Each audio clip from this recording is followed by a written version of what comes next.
Hello, everyone. Thanks again for joining me. I'm talking with Esther Carson-Vloel about her book, Getting Unstuck, and we are going to be talking to her today about Chapter 2 and being powerless. Hi, Esther. Hi, Natalie. So you might notice the cover of this book is a maze. That's because it can feel like really confusing, complicated, and difficult to be different. So we're going to talk about that.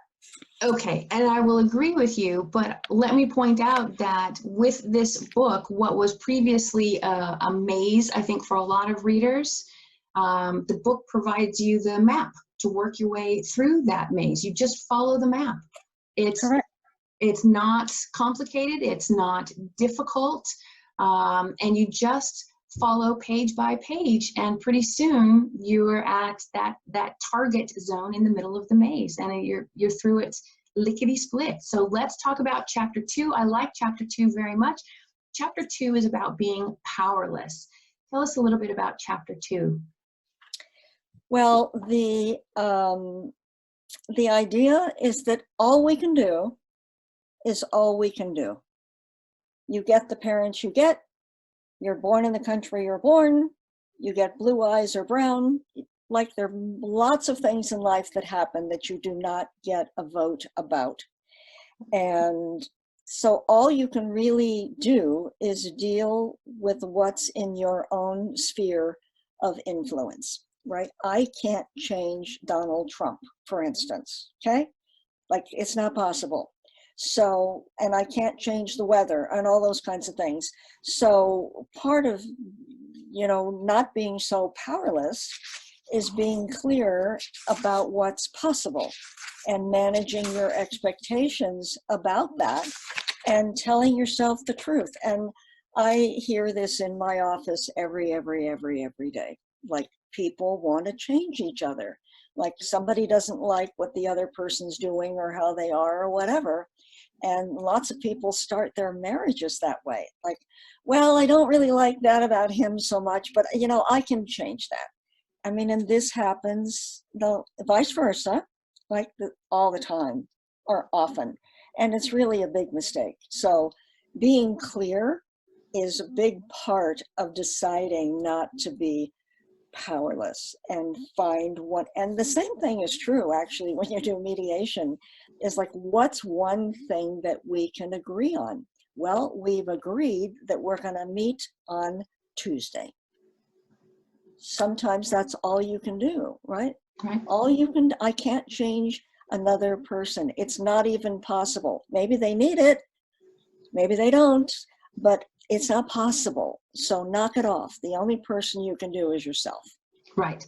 And the takeaway that I got from this chapter was, I can't control, for example, the weather. I can't control national politics, but I can control my response to those things. Correct. And that the choice I make in my response dictates whether or not I feel powerless about the thing. And I want to talk about the word you just used, okay? Because a lot of people conflate the word react and respond. React literally means to act without thinking. So when you go to the doctor and they pound your knee to see if your reflex works, right? That is a reaction. You don't even get to think. You can't help it, okay? And so the idea is to slow things down and to respond, which means to choose how you want to behave based on the circumstances. So a response is being powerful, and reactive, I call reactive people tumbleweeds, because they're just relying on the wind to see where they're going to end up. Right. That's a problem. And nobody wants to be a tumbleweed. So respond. I think that's a much better, and thank you for the clarification. So in Chapter 2, what are some of the exercises that we're going to see? Well, to even think of a time when you absolutely did your best, you did everything you could think of, you did everything you could think of really well, and it still didn't work. Have you ever had that kind of experience? You know, and what's that like? What's that like? And especially if the other person really needs help or whatever, and it's not even possible.